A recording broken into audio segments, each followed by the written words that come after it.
¿Alguna vez has sentido el peso de contar los segundos antes del primer disparo? ¿Alguna vez has mirado fijamente a la oscuridad y te has preguntado cuántos enemigos podrían caber en ella? ¿Cuántas veces fue el coraje solo una palabra bonita hasta que el miedo te tocó el hombro? ¿Qué pasa si la orden es vigilar, pero la duda susurra que tu próximo aliento podría ser el último? Hoy te contaré cómo 5 agentes y yo nos enfrentamos a 20 hombres armados en una noche que se convirtió en una sentencia. Si alguna vez te has enfrentado a decisiones imposibles, esta historia es tuya. Antes de continuar, dime desde dónde estás mirando, desde tu ciudad y tu país, y deja un comentario, porque quizás hoy nuestros caminos se crucen y tu voz ayude a alguien a no rendirse. ¿Alguna vez has contenido la respiración esperando noticias de alguien a quien amas, sabiendo que el reloj es cruel? ¿Alguna vez has intentado mantener tu mano firme mientras tu alma temblaba como un cristal a punto de romperse? Así fue para mí esa noche, cuando la oscuridad parecía un animal enfermo, hambriento y silencioso. Si te quedas, uno muere. Si avanzas, muchos mueren. Si te retiras, tu conciencia te perseguirá para siempre. Decidí respirar hondo y seguir adelante, aunque sabía que el precio podría ser mi propia historia. Me llamo Alejandro Cruz, tengo 42 años y soy agente de la Policía Federal Mexicana. Esa noche, 4 hombres y yo salimos de Guadalajara con la simple y fría orden de vigilar una bodega a las afueras de un pueblo, sin sirenas, sin refuerzos, sin margen de error. La pista anónima hablaba de una reunión del cártel, hombres que llegaban en camionetas oscuras, cajas que parecían exhalar pólvora. El plan era permanecer invisibles, contar rostros, fotografiar las entradas e irnos antes de que nadie notara nuestra sombra. Pero a las montañas no les gustan los planes, y la noche en México suele tener vida propia. Salimos en 2 camionetas discretas, con las luces apagadas, las radios zumbando, el camino de terracería rozando nuestras llantas. El viento traía el aroma de la lluvia lejana y el maíz machacado, y presentí que la noche se apoderaría de nosotros. Cuando estacionamos a casi 800 metros de la bodega, la luna emergió de entre las nubes como alguien que hurga en una herida. El edificio era una estructura de zinc y madera con 2 puertas y una ventana alta, perfecta para la vigilancia y para la muerte. Vi llegar 3 camionetas en fila lenta, con las luces apagadas, solo el rugido del motor marcando el territorio. Los hombres salieron con las armas desenfundadas y cigarrillos entre los labios, con la naturalidad de quienes creen controlar la vida y la muerte. Hice que 2 agentes contaran rostros y matrículas, otro registrara la hora, y yo me quedé con los binoculares y un presentimiento. La orden era observar, me repetí, como quien sujeta las riendas de un caballo salvaje. Pero entonces la radio crepitó con el tono específico de las noticias falsas y la voz de mi contacto se estremeció. Están expuestos.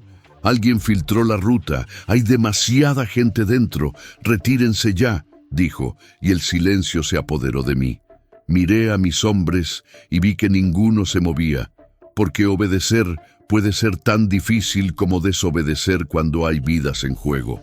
Necesité otros 30 segundos para comprender el ritmo de la noche, para trazar salidas y entradas.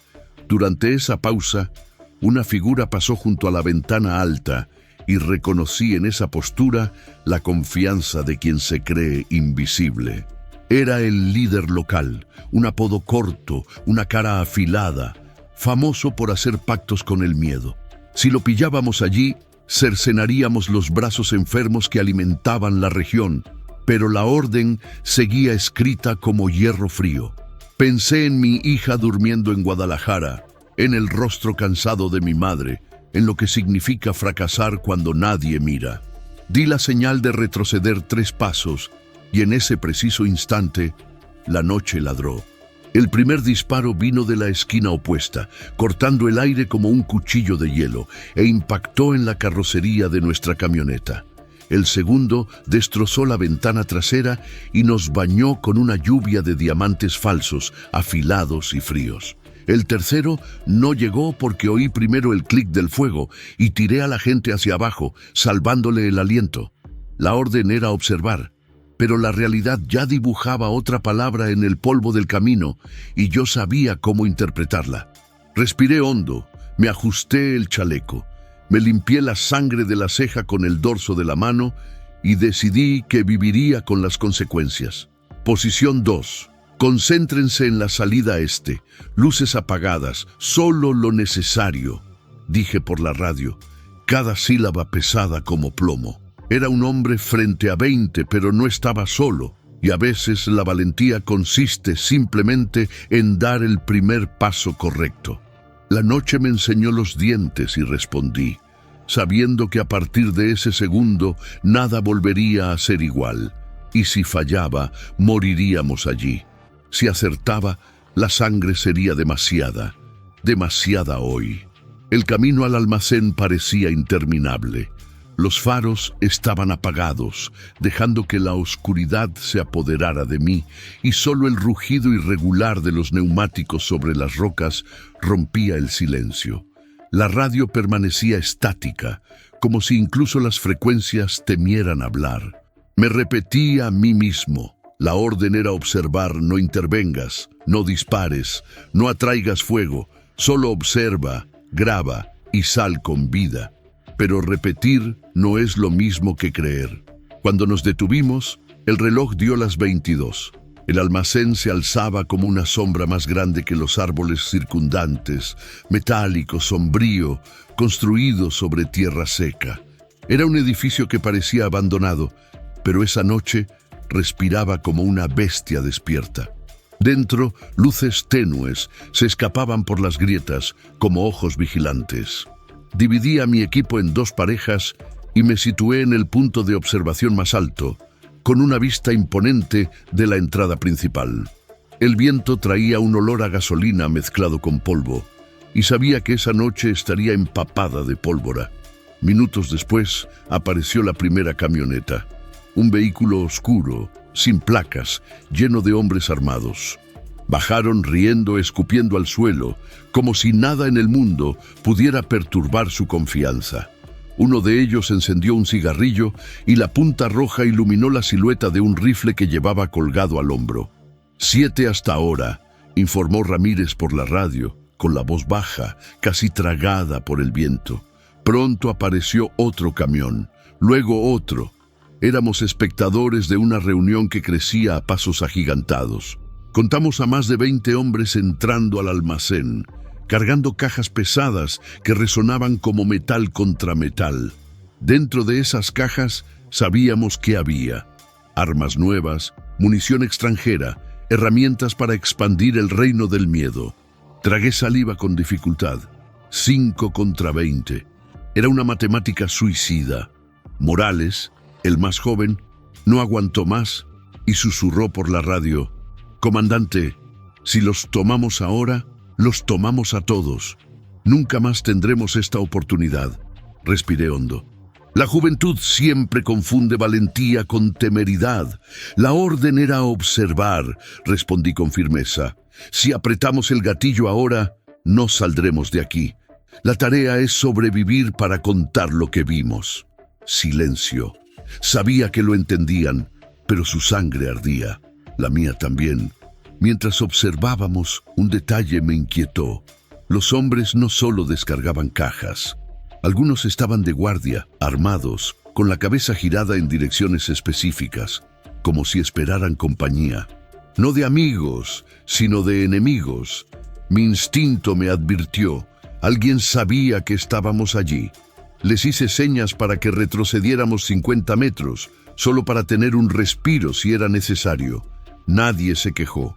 Mis botas crujieron sobre las hojas secas, que crepitaron más fuerte de lo que me hubiera gustado. Con cada sonido, mi corazón se aceleraba. La oscuridad no es protección cuando sabes que hay ojos entrenados en la oscuridad. Poco después, se abrió una puerta lateral del almacén. Un hombre alto, con el rostro cubierto por una bufanda negra, salió con el celular en la mano. Hablaba rápido, gesticulando y mirando hacia las colinas. Sentí como si me señalara, aunque no podía verme. «Están esperando a alguien», murmuró Ramírez. «Que alguien pudiera ser refuerzo para el cártel, o podríamos ser nosotros, cayendo en la trampa sin darnos cuenta». Morales insistió. «Comandante, si avanzamos ahora, todavía tenemos el factor sorpresa». Lo miré, incluso desde la distancia, y noté la ansiedad en su joven cuerpo. El factor sorpresa termina con el primer disparo. Pensé, el cártel tenía demasiados hombres, demasiadas armas, y nosotros solo teníamos fe ciega y coraje. Reforcé por radio. La orden era observar. Hasta que estemos seguros de cada movimiento, nadie dispara. Las palabras eran firmes, pero por dentro me dolía. Era como ver cómo se propagaba un incendio con solo un vaso de agua en la mano. Fue en ese momento que oí un clic metálico. No provenía de nuestras radios ni de nuestras armas. Era el inconfundible sonido de un cerrojo al amartillarse, proveniente del bosque que teníamos detrás. Me giré lentamente y vi la silueta. No eran 20 dentro del almacén. Había más, dispersos vigilando las entradas. Ellos lo sabían. Nos estaban rodeando. Un sudor frío me corría por la nuca. El plan original se desvaneció ante mis ojos. Esto ya no era una misión de observación. No había vuelta atrás. En la radio, solo mi respiración agitada. Los hombres esperaban mi orden y sabía que cualquier palabra abriría la noche en sangre. La orden era observar, pero ahora la orden era sobrevivir. La noche tenía ojos. Sentí cada uno de ellos abalanzándose sobre nosotros. No eran solo los hombres dentro del almacén, sino también los que estaban dispersos por el bosque, observando, esperando el más mínimo error. La oscuridad ya no era nuestra aliada. Se había convertido en una trampa. Tumbado tras una roca, apreté los binoculares con fuerza. La tenue luz que se filtraba por las grietas del almacén me mostró figuras en movimiento, cajas apiladas, rifles moviéndose de un hombro a otro como juguetes. Por un instante imaginé a mi hija durmiendo en Guadalajara, sin saber que su padre se enfrentaba a 20 hombres armados en un pueblo olvidado. Respiré hondo. Respirar era lo único que me mantenía en pie. Por la radio, Ramírez susurró: «Ya lo saben. No solo están vigilando, están cazando». La frase resonó en mi interior. Miré a mi alrededor y noté detalles que antes se me habían escapado. Ramas rotas estratégicamente colocadas, piedras dispuestas como marcadores, incluso la forma en que los perros del pueblo ladraban al vacío. Habían convertido el lugar en una red, y nosotros éramos moscas atrapadas. Morales, impaciente, se movió ligeramente para ajustar el ángulo. El leve crujido de una ramita sonó como un trueno para mis oídos entrenados. Segundos después, una linterna se encendió a lo lejos, iluminando la colina con un haz estrecho. Nos quedamos paralizados. La luz pasó demasiado cerca, iluminando parte de la grava donde estábamos. Mi corazón se aceleró, pero el haz seguía encendido. Sabía que era solo cuestión de tiempo antes de que nos descubrieran. La misión ya no era recopilar información, sino salir con vida. Decidí trasladar al grupo a una posición más alta, a unos 300 metros de distancia, donde el terreno nos brindara una vista despejada y la posibilidad de escapar. Di una señal silenciosa y comenzamos la retirada. Cada paso era una negociación con el terreno, intentando no dejar rastro para evitar convertirnos en un objetivo. En medio del alboroto, oí un sonido que no debería haber estado ahí. El clic metálico de una radio portátil, pero no la nuestra. Voces bajas en un español entrecortado, instrucciones rápidas: «Suban, ladera arriba». Nos seguían en tiempo real. Contacto confirmado. Estamos rodeados, dije en voz baja por la radio. El silencio de mi equipo fue respuesta suficiente. Todos lo sabían. Cada 10 metros me detenía, miraba hacia atrás y leía la oscuridad como un libro. Los ojos de la noche estaban por todas partes, reflejando intenciones mortales. Fue entonces cuando sonó la primera descarga. Un fusil disparó desde lo alto de la colina opuesta. Las balas atravesaron el aire, impactando el suelo frente a nosotros y levantando chispas. Dispararon para asustar, no para matar. Querían sacarnos de nuestro escondite. La adrenalina me invadió. Me escondí tras un árbol frondoso, saqué mi pistola y les hice una señal a los demás para que se cubrieran. El sonido de los disparos resonó por las montañas, como si multiplicara la fuerza enemiga. Sabía que eran al menos 20, quizá más. Éramos 5. Morales, con los ojos abiertos, preguntó: ¿Y ahora qué, comandante? Mi voz era firme, aunque me ardía el pecho. Ahora sobrevivimos. Concéntrate en la disciplina. No respondas sin una visión clara. Segundos después, llegó el segundo ataque. Un destello iluminó el lateral del almacén. Una granada cegadora. El impacto visual nos cegó por un instante y la noche se llenó de los gritos de mando de los asesinos. Avanzaron. Respondí con ráfagas cortas, apuntando solo a siluetas confirmadas. Las balas dieron en el blanco y 2 cuerpos cayeron en la oscuridad. El sordo impacto provocó un breve silencio, pero pronto la furia se redobló. Las ráfagas arrasaron nuestra posición, destrozando ramas y arrancando astillas de la roca donde me refugiaba. «Retírense a la mina», ordené. Era nuestra única oportunidad. Recordé el viejo pozo que había mencionado un lugareño unos días antes. Si lográbamos llegar, tendríamos cobertura. Corríamos en zigzag, disparando solo lo necesario. Nuestros corazones latían al ritmo de los disparos, nuestras respiraciones superficiales nos quemaban los pulmones. A cada paso esperaba el último sonido, pero seguíamos con vida. Ramírez era el último de la fila. Oí su grito cuando una bala le impactó en la pierna. Corrí hacia atrás, lo agarré del hombro y tiré con todas mis fuerzas. La sangre manchaba el suelo, pero sus ojos aún brillaban con determinación. «No me deje, comandante», murmuró. «Jamás», respondí.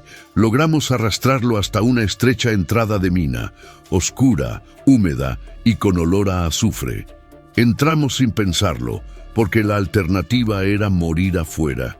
Dentro, el sonido de los disparos quedaba amortiguado por los muros de piedra. Estábamos a salvo temporalmente, pero sabíamos que los asesinos no se rendirían. Rodearían la salida, esperando. El silencio en la mina era engañoso. Su respiración agitada resonaba por los túneles como un lamento ancestral. Morales temblaba. Ramírez gemía de dolor. Los demás mantenían las armas desenfundadas, con la mirada alerta. Me apoyé en la fría pared y cerré los ojos un momento. La orden era observar, pero ahora estábamos en plena cacería y los ojos en la oscuridad no descansarían hasta vernos sangrar. La mina nos dio unos minutos de respiro, pero también un peso. Sabíamos que el enemigo estaba ahí fuera, paciente, con la mirada fija en la salida. El olor a azufre mezclado con el sudor de mis hombres hacía que el aire fuera más denso, casi irrespirable. La sangre que goteaba de la pierna de Ramírez marcaba el suelo con gotas que parecían relojes, recordándonos que el tiempo se agotaba.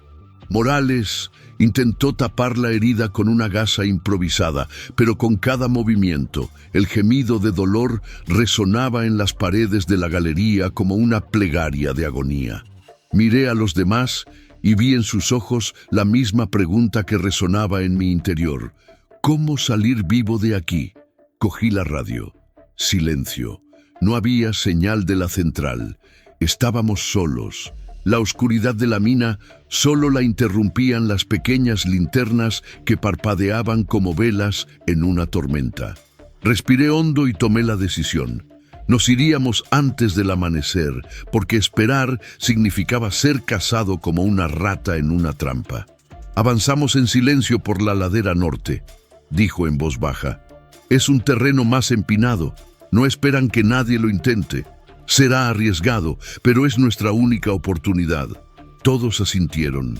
Su confianza en mí era un arma de doble filo. Me daba fuerza, pero también pesaba como una sentencia.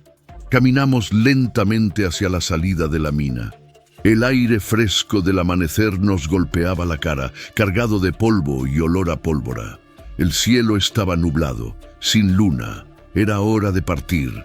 Di el primer paso afuera y por un instante el silencio pareció cómplice. Ningún movimiento, ningún disparo. Le hice una señal a Ramírez para que 2 hombres lo llevaran y nos dirigimos hacia la ladera. Entonces sucedió. Un crujido agudo cortó el aire. Un solo disparo. La bala impactó en el muro de piedra a centímetros de mi cabeza, lanzando fragmentos que me rozaron la cara. No fue un disparo perdido, fue una advertencia. El sonido resonó como un trueno por las montañas e inmediatamente las sombras cobraron vida. Las linternas parpadearon, las voces gritaron órdenes y el silencio se hizo añicos. Estábamos expuestos. ¡Cubrirse!, grité, y todos se lanzaron a por lo que pudieron. Rocas, troncos, cualquier cosa que ofreciera refugio. El disparo rompió el pacto invisible de la noche. Antes, aún nos preguntábamos si nos estarían esperando. Después, ya no hubo incertidumbre. La cacería había comenzado. Los disparos de fusil iluminaron la ladera como fuegos artificiales mortales.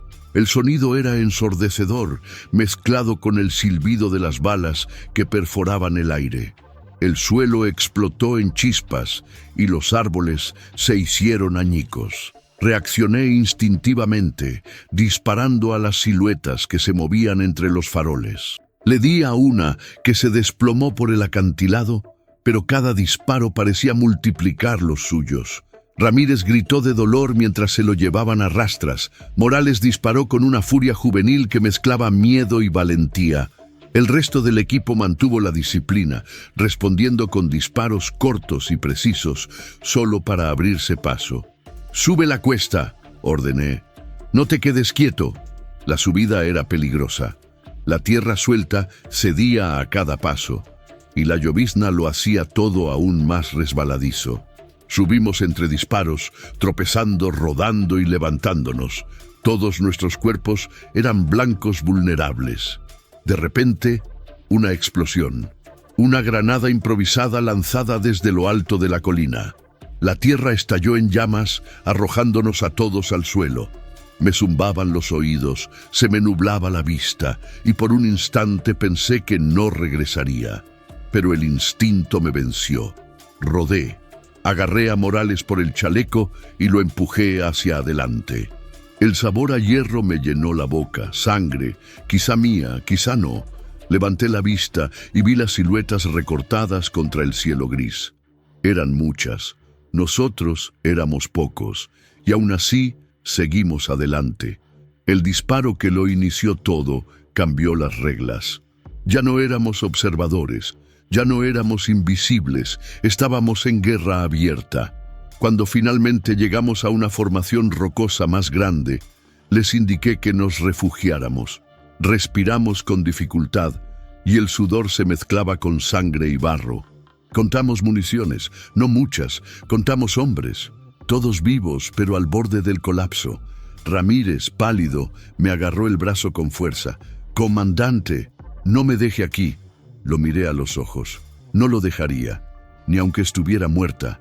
Mientras el enemigo reorganizaba la línea, supe que la noche no nos daría descanso.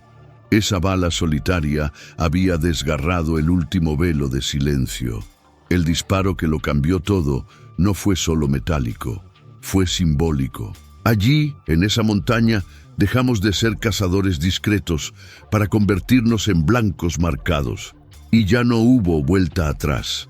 La ladera parecía latir con cada disparo.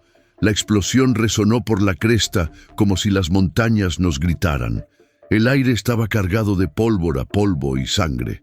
Los disparos que nos habían descubierto ahora se multiplicaban en ráfagas que atravesaban la noche en cortinas de fuego. Sentí el impacto de las balas rebotando en las rocas, rompiendo ramas, arrancando astillas de la tierra húmeda. Cada destello iluminó brevemente los rostros de mis hombres, y en ellos vi la misma mezcla de miedo y determinación que yo llevaba dentro. Ramírez gimió, cargado por 2 compañeros. Morales disparó en ráfagas cortas, sin pensar, con la ferocidad de la juventud. Lo jalé del hombro cada vez que se exponía demasiado, recordándole que el coraje sin disciplina es una invitación a la muerte. «Permanezcan juntos, mantengan la cobertura», grité, pero mi voz quedó ahogada por el estruendo del fuego enemigo. De repente, una luz brillante explotó sobre nosotros, una bengala. El cielo se tiñó de rojo y la ladera se convirtió en un escenario abierto. Estábamos expuestos. El enemigo sabía a dónde apuntar. El primer impacto impactó en la roca a mi izquierda, rompiendo fragmentos que me quemaron el brazo. Otro disparo arrancó la tierra bajo mis pies. El instinto se apoderó de mí con más fuerza. Rodé por el suelo, disparé 3 veces hacia la luz y vi caer 2 siluetas. Fue pequeño, pero suficiente para abrir una brecha. «¡Avancen hacia las casas!», ordené. El pueblo estaba a menos de 200 metros, pero el camino era el corredor de la muerte. Corrimos. El corazón nos latía con fuerza, la respiración nos quemaba. Cada paso venía acompañado de ráfagas de viento a nuestras espaldas. El polvo se alzaba como una cortina, ocultando y revelando a la vez. Llegamos a la primera casa de adobe. La puerta estaba rota, con señales de saqueo. Entré primero, pistola en mano, despejando habitación por habitación. Vacía, les hice señas a los demás para que entraran. El espacio se convirtió en una trinchera improvisada. A Ramírez lo colocaron sobre una mesa rota. Morales improvisó un torniquete con un trozo de tela con las manos temblorosas. Sabía que teníamos que sacarlo de allí rápido, o la sangre le quitaría la vida. Pero no había salida fácil. A través de las ventanas rotas podíamos ver las figuras acercándose. 10, 15, tal vez más. La luz de la bengala aún iluminaba el terreno, revelando nuestras posiciones. El fuego cruzado apenas comenzaba. «Comandante, nos están rodeando», advirtió uno de los hombres. «Entonces rompamos el asedio», respondí. Tomé 2 granadas de humo que llevamos para emergencias. Lancé una por la puerta principal y la otra por el lateral. La humareda blanca se elevó rápidamente, nublando la visión de los atacantes. Era la oportunidad que necesitábamos. «¡Salgan por atrás, ahora!», grité. Salimos en fila, arrastrando a Ramírez tras nosotros, protegidos por la cortina de humo. Pero no eran tontos. Ráfagas de balas nos disparaban a ciegas, algunas tan cerca que sentíamos el calor. Uno de mis hombres tropezó y casi fue alcanzado, pero logramos detenerlo. El camino nos llevó a un estrecho callejón entre casas. El espacio reducía su ventaja numérica. Allí, cada esquina se convertía en una emboscada. Los asesinos nos siguieron. El intercambio de disparos fue brutal, a tan corta distancia que vi el brillo en sus ojos. Disparé. Vi a uno caer. Otro cargó hacia adelante gritando y volví a disparar. El ruido ensordecedor reverberó contra las paredes de adobe, transformando cada disparo en una explosión. La adrenalina venció al cansancio. Me moví instintivamente, apretando el gatillo, recargando, impulsando a mis hombres hacia adelante. El fuego cruzado lo envolvía todo. El tiempo parecía distorsionado, los minutos parecían horas y cada respiro una victoria. Ramírez, pálido, aún alcanzó a susurrar: «No se detenga, comandante, no los deje ganar». Le sostuve la mano con firmeza por un momento y en silencio le prometí que no la dejaría. Logramos eliminar a 3 de ellos en el callejón. Los demás se retiraron unos segundos, reagrupándose. Sabía que volverían con más fuerza. No podíamos quedarnos quietos. Avanzamos hacia una casa más grande, probablemente una antigua escuela. Derribamos la puerta. El espacio era más amplio, con amplios ventanales. Lo convertimos en una fortaleza.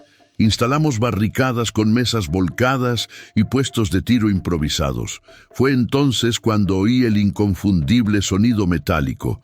Hacer clic, una granada rodó por el suelo hasta detenerse cerca de Morales.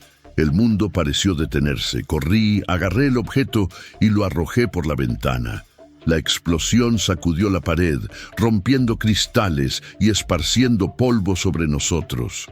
Pero sobrevivimos. El fuego cruzado continuó sin cesar. Cada disparo suyo fue respondido con el nuestro. Cada avance fue frenado por el coraje y la desesperación. Éramos 5 contra 20, pero en esa escuela en ruinas resistimos como si fuéramos un ejército entero. La noche ya no era noche, era un campo de batalla, y supe que a partir de entonces ninguno de nosotros saldría igual. El fuego cruzado nos transformó cada segundo. La escuela abandonada se estremecía con cada disparo. Los muros de adobe, agrietados por el tiempo, servían ahora de frágil escudo contra las balas que zumbaban por todos lados. El olor a pólvora era tan fuerte que parecía haberse filtrado en la piel. Mis hombres disparaban en ráfagas cortas, intentando detener el avance de los asesinos, pero con cada minuto que pasaba se hacía más evidente.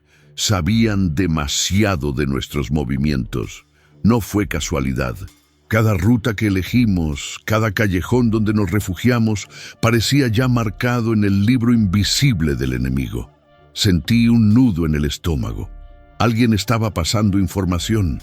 Morales, jadeante, recargaba su fusil cuando me miró a los ojos. «Comandante, ¿cómo saben dónde estamos antes de llegar? Es como si nos leyeran la mente». Tragué saliva con fuerza, pero no respondí. No quería que el miedo al enemigo interior destruyera la disciplina que aún nos mantenía con vida. Pero en mi interior, la desconfianza ya crecía como una llama en la paja seca. Mientras intercambiábamos disparos, noté algo extraño. Una de las radios crepitaba con una frecuencia inusual, como si captara transmisiones cercanas. Levanté el receptor, ajusté el volumen y oí voces rápidas, casi susurrantes, que describían nuestra posición exacta.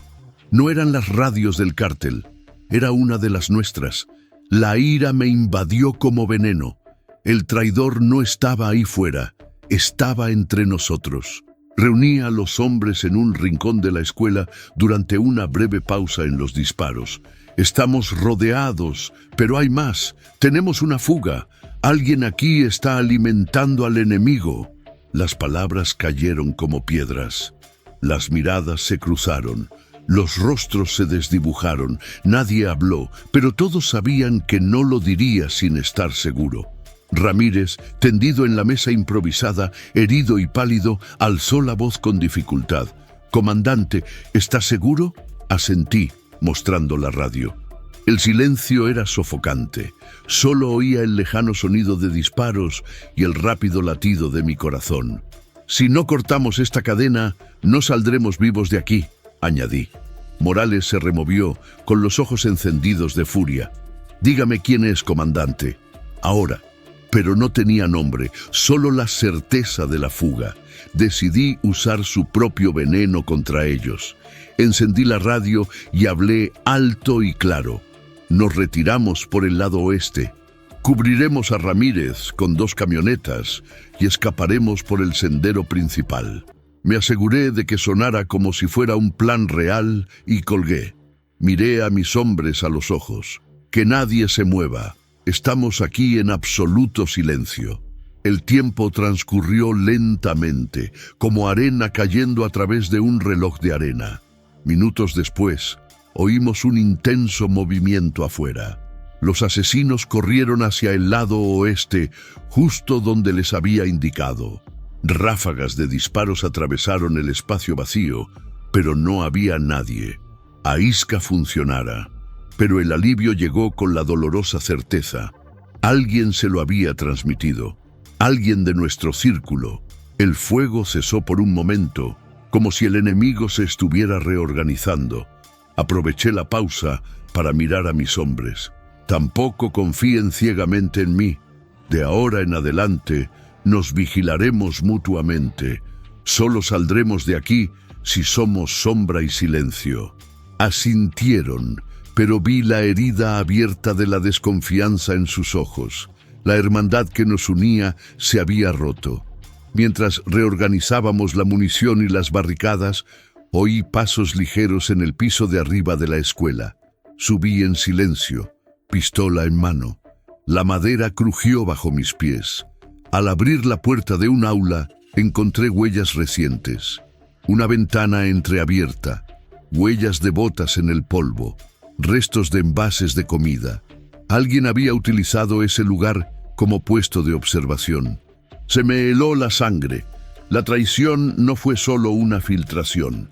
El traidor nos había acompañado desde el principio, infiltrado en el corazón de la misión. Bajé las escaleras y antes de que pudiera hablar, el sonido de disparos resonó de nuevo. La escuela volvió a temblar bajo el fuego enemigo. Los muros se derrumbaron, pedazos del techo cayeron sobre nuestras cabezas. El asedio había comenzado de nuevo. Ramírez me agarró el brazo con fuerza, aunque estaba débil. Comandante, no importa quién sea, solo que no deje que se lleven también San Isidro. Si caemos, caigamos luchando. Esas palabras me atravesaron como un cuchillo. La desconfianza me carcomía, pero en ese momento comprendí. La lucha no era solo contra los 20 hombres afuera, ni contra el traidor oculto. Era contra la misma sombra que intentaba dividirnos. La noche aún tenía mucho que recoger, pero ahora, más allá de sobrevivir, necesitaba descubrir el rostro que me sonreía mientras le daba la espalda al enemigo. El fuego ardía de nuevo afuera, iluminando las ventanas de la escuela. El asedio se recrudecía, y dentro de mí, la pregunta ardía: ¿en quién puedo confiar? La escuela no resistiría mucho más. Los muros de adobe se derrumbaron bajo el impacto de las balas, y cada ventana rota se convirtió en una puerta de entrada para el fuego enemigo. Sabía que si nos quedábamos, moriríamos enterrados entre los escombros.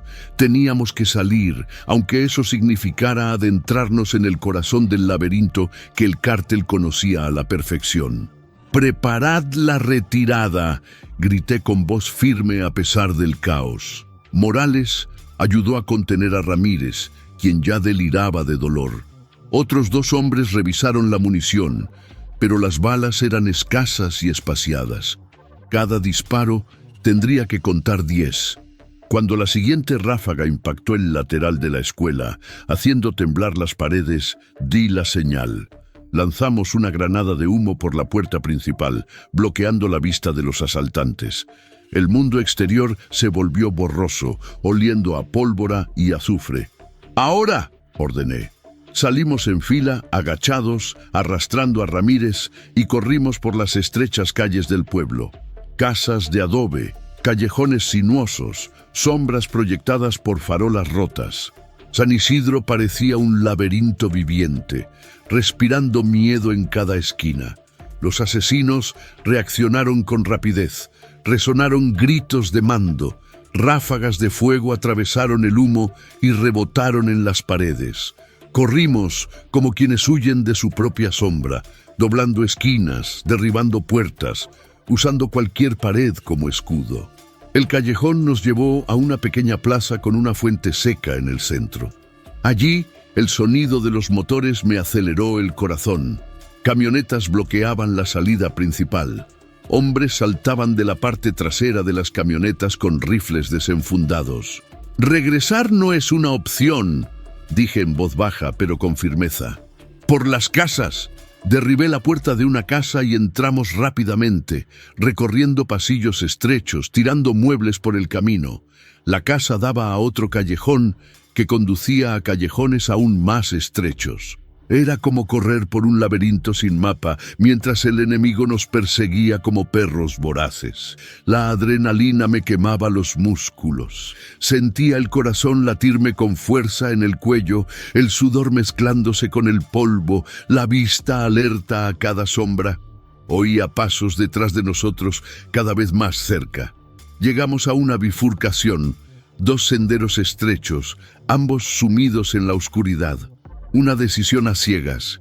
Cerré los ojos un momento, escuché el sonido del viento y decidí irme. Corrimos, pero el sendero se estrechaba aún más. Las paredes de adobe casi se tocaban, obligándonos a pasar de lado. Fue entonces cuando oí el silbido de una bala que pasaba cerca de mi oído. El enemigo había predicho nuestra ruta. ¡Cúbranse!, grité. Dos de mis hombres abrieron fuego hacia la entrada del callejón, mientras los demás arrastraban a Ramírez. Las balas rebotaban en las paredes, un sonido ensordecedor en un espacio tan reducido. El callejón se convirtió en una caja de resonancia de la muerte. Cuando casi me quedaba sin munición, saqué una granada y la lancé en la intersección. La explosión sacudió la tierra, derribando parte del muro de adobe y abriendo un estrecho pasaje a una calle lateral. Empujé a todos hacia allí, salimos a la polvareda y corrimos de nuevo. El pueblo parecía interminable, un laberinto que se transformaba a cada paso, como si intentara perdernos. Y funcionaba, más o menos. Yo mismo ya no sabía por dónde salir. El peso de Ramírez disminuía a cada metro. Morales, jadeante, suplicó: «Comandante, no lo lograremos si seguimos así». Miré a Ramírez con los ojos entrecerrados y el rostro pálido. Él percibió mi dilema y murmuró: «Déjame en paz, no vuelvo». Esa frase fue como un puñal. Lo agarré del hombro con fuerza. «Que nadie se quede atrás». Fue en ese momento que vi la torre de la iglesia a lo lejos. Era nuestro único punto de referencia, el único lugar que aún podía ofrecernos refugio. «Vaya a la iglesia», ordené. Corrimos, aún con las piernas pidiendo a gritos descanso y el aire quemándonos los pulmones. Detrás de nosotros, los asesinos gritaban, acercándose cada vez más. El laberinto parecía tragarnos por completo. Llegamos a la plaza frente a la iglesia cuando un disparo certero impactó en la pared a mi lado, haciendo saltar chispas. Me giré rápidamente y respondí con 3 disparos. Vi caer a uno de los atacantes, pero 2 más aparecieron justo detrás de él. El fuego cruzado se reanudó y la plaza se convirtió en campo abierto. Arrastré a Ramírez a la iglesia, seguido de los demás. Las puertas de madera se cerraron de golpe tras nosotros. Afuera ya se oían pasos enemigos. Jadeando, con el sudor corriéndole por la cara, me di cuenta de que habíamos sobrevivido al laberinto. Pero estábamos rodeados de nuevo, y esta vez sin escapatoria. Miré a mis hombres.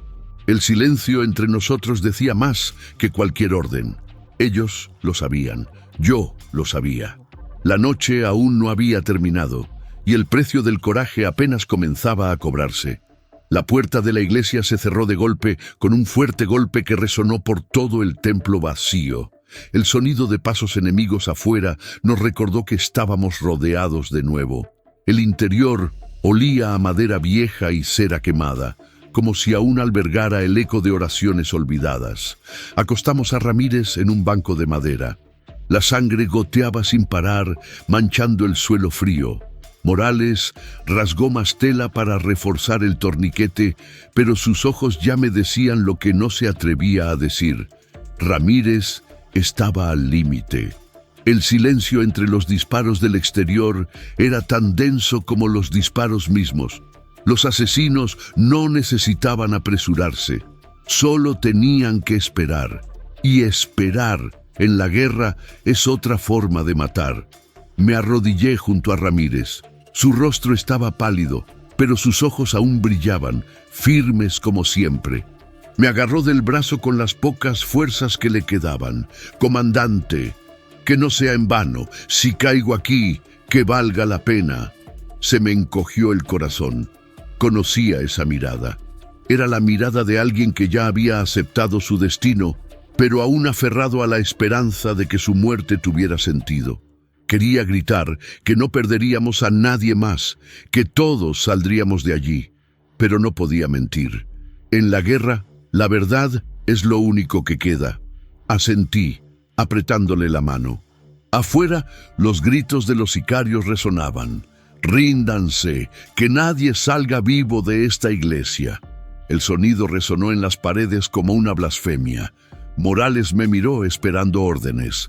Respiré hondo. Nadie se rinde, no mientras yo respire. Minutos después, el primer ataque. Ráfagas de fuego atravesaron las ventanas rotas, destrozando antiguos vitrales. Las balas rebotaron en las columnas, llenando el aire de polvo. Respondimos con fuego controlado, refugiándonos tras los bancos. El templo se convirtió en una trinchera. Los asesinos avanzaron por la puerta principal. 2 de ellos entraron gritando, disparando sin apuntar. Rodé por el suelo, disparé 2 veces y vi caer los cuerpos. El tercero intentó abrirse paso por un lado, pero Morales le asestó un disparo certero que lo derribó. La sangre salpicó el altar. La casa de Dios era ahora una zona de guerra. La pelea se prolongó y la munición escaseó. Sabía que era solo cuestión de tiempo antes de que nos quedáramos sin balas. Fue entonces cuando me di cuenta de lo inevitable. Tendríamos que sacrificar a alguien para abrir una vía de escape. Miré a mis hombres, todos exhaustos, todos heridos de alguna manera. El precio del coraje se acercaba y yo sería quien lo cobraría. Ramírez, delirante, susurró: «Déjeme en paz, comandante. No vuelvo. Los detendré. Ustedes, huyan». Sentí una opresión en el pecho. No era una petición, era una sentencia. Él lo sabía. Yo lo sabía. Morales protestó: «No, no vamos a dejar a nadie aquí». Pero le temblaba la voz, e incluso él comprendió la realidad. Me acerqué a Ramírez y le tomé la mano. «No te quedas atrás. Si este es el camino, será tu decisión, no mi orden». Sonrió débilmente. «Entonces elijo. Prefiero morir luchando que desangrándome en silencio». No pude detenerlo. Simplemente tuve que respetarlo. Al comenzar el siguiente ataque, Ramírez alzó su fusil con las fuerzas que le quedaban. Con la mirada fija, se levantó del banco y disparó ráfagas contra la puerta, atrayendo el fuego enemigo. Los asesinos respondieron brutalmente, avanzando en masa. «¡Ahora!», grité. Lanzamos granadas de humo por las ventanas laterales y salimos corriendo por la salida trasera. Morales lloraba mientras cargaba municiones. Los demás me siguieron en silencio, conscientes de lo que acabábamos de dejar atrás. Afuera, la noche nos envolvió de nuevo. El cielo estaba cargado de nubes y el viento traía olor a pólvora y sangre. Corrimos por los callejones, oyendo los gritos lejanos de los sicarios y los disparos que aún resonaban en la iglesia. Ramírez libraba su última batalla, dándonos tiempo para vivir. A cada paso mi corazón gritaba: quería regresar, quería arrebatárselo, pero la fría lógica de la guerra me lo recordaba. Si regresaba, todos moriríamos. Cuando finalmente llegamos lo suficientemente lejos, nos escondimos en una casa abandonada. Morales cayó de rodillas, cubriéndose el rostro con las manos. «Se sacrificó por nosotros, comandante, y nosotros simplemente huimos». Lo agarré del hombro con fuerza. «No, sobrevivimos, y cada respiro que tomamos ahora es su voz que sigue luchando. Ese fue el precio de la valentía, y lo honraremos hasta nuestro último día». Se hizo el silencio. Solo el viento soplaba por las grietas, trayendo consigo el eco lejano de los disparos que se desvanecían. Sabía lo que eso significaba. Ramírez había cumplido su elección. Cerré los ojos y prometí en silencio que su nombre jamás sería olvidado. Pero también sabía que la noche aún no había terminado y que el precio del coraje seguiría cobrándose. Mientras el amanecer dibujaba una tenue línea en el horizonte, La batalla seguía rugiendo en San Isidro, como si la noche fuera una bestia indómita que se negaba a morir. Cruzamos callejones, jugamos en portales y cruzamos patios donde el lodo aún se evaporaba por el calor de las explosiones. Cada respiración parecía un préstamo al destino. Nos dirigimos hacia la llanura tras la iglesia porque sabía que había una posibilidad de romper el asedio. La tenue luz del amanecer lo volvía todo gris, como si el mundo dudara en volver a la normalidad. Me dolían las manos de sostener el arma, me ardían los hombros. Mi cuerpo era un mapa de pequeños cortes y moretones. Aún así, no había margen para la debilidad. La responsabilidad pesaba más que el cansancio. El sonido de los motores cesó. El enemigo se estaba reorganizando. Era hora de aprovechar el respiro.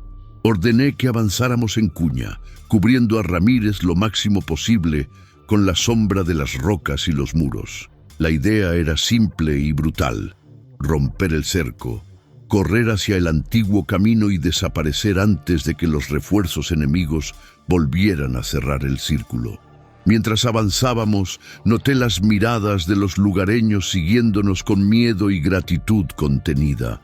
Había niños con los ojos hinchados, mujeres con crucifijos, ancianos que simplemente saludaban.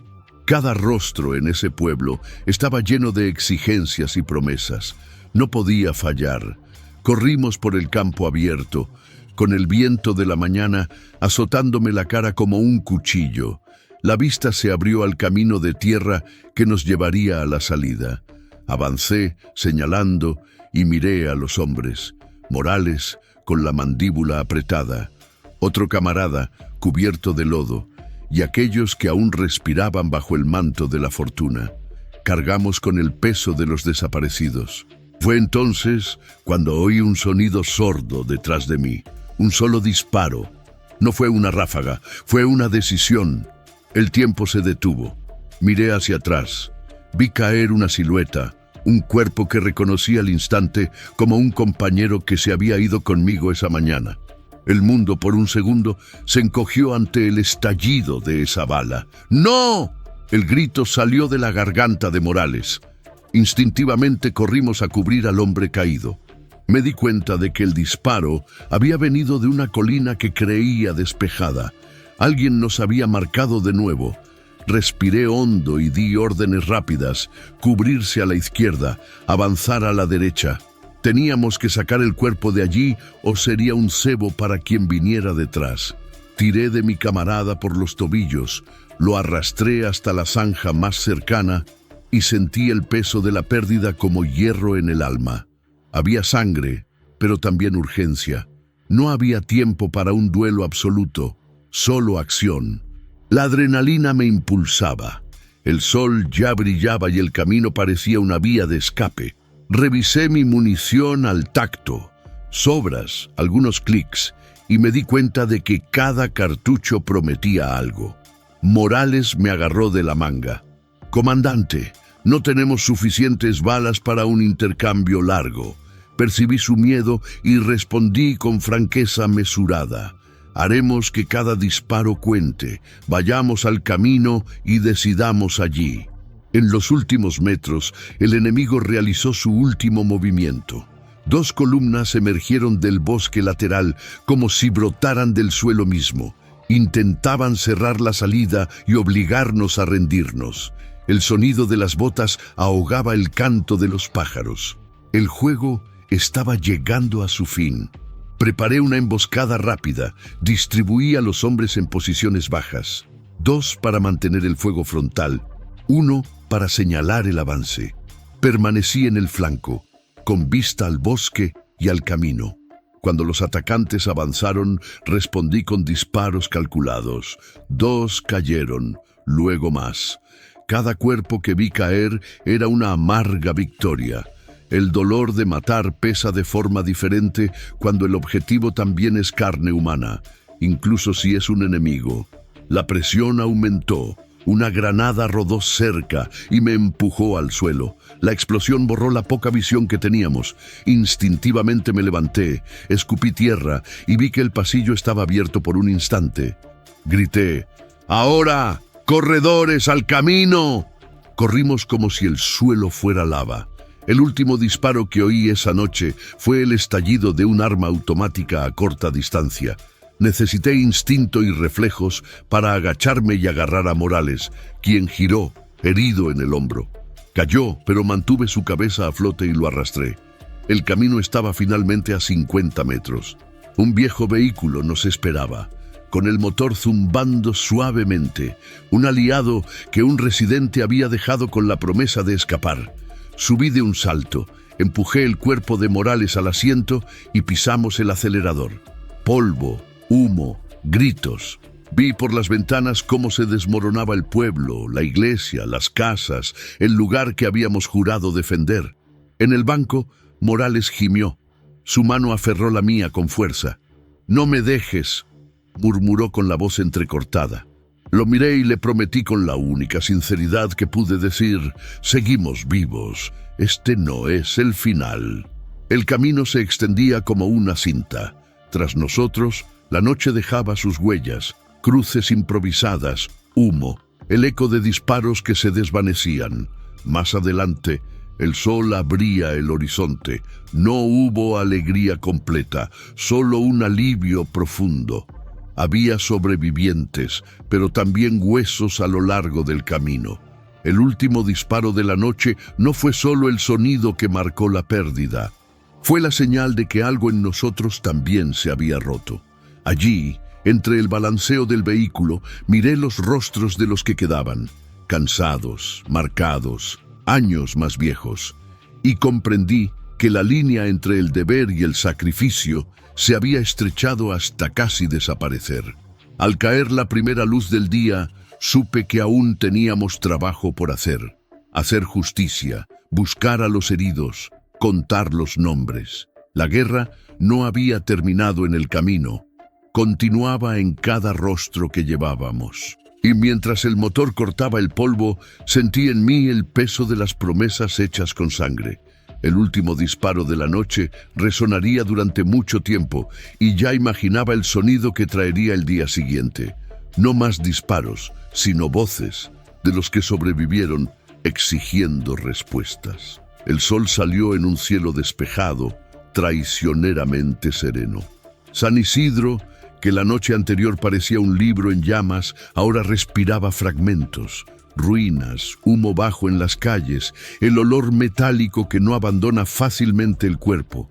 Caminé lentamente por la plaza, y cada paso era un retrato de lo que habíamos perdido. Puertas arrancadas, muebles rotos, un juguete de niño medio enterrado en el barro. La vida allí se había escrito sobre la familia y el trabajo, y la guerra lo había reescrito todo con tinta oscura. Reunimos a los que quedaban. Había miradas en sus ojos que ya no sabían qué carga llevar primero, la de los que vivieron o la de los que sobrevivieron. Enterramos a los muertos en un pedazo de tierra en la ladera, rápido, con respeto, porque la hora no permitía largas despedidas.